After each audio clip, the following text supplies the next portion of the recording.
Salam Kakanadada, bonjour et bonsoir en fonction de l'endroit où on se trouve actuellement. Une fois de plus, nous allons pénétrer dans les sphères de la connaissance interdite.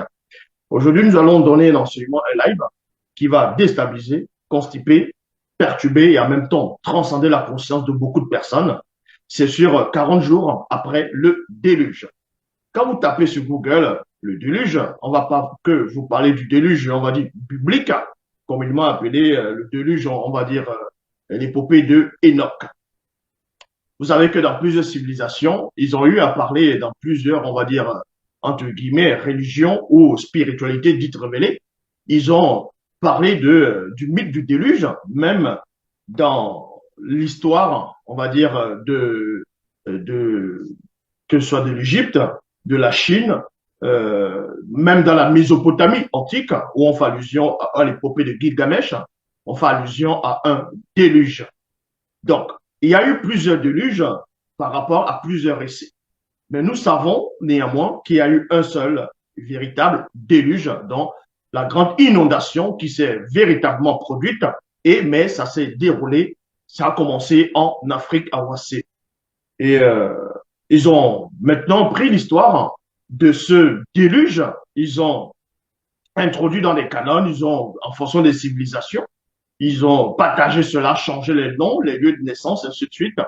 Et le déluge le plus récent, on va dire comme ça, et même le plus célèbre, c'est celui dont on fait allusion dans les Bibles classiques dans la Genèse, où Yahvé Adonai Jéhovah Elohim, l'Éternel, va envoyer le déluge parce que l'homme a commencé à suivre sa propre voie, a commencé à suivre les pensées de son cœur, selon les Bibles actuelles classiques. Et donc, du coup, Dieu, Yahvé, va parler divinement à ce qu'on va appeler Noé, pour que celui-ci puisse construire un arche. Un arche, l'arche, c'est-à-dire, ils appellent ça l'arche de Noé maintenant, et pour qu'il puisse sauver certaines personnes que Dieu, Yahvé, Adonai, Jéhovah et l'Éternel, va soigneusement sélectionner.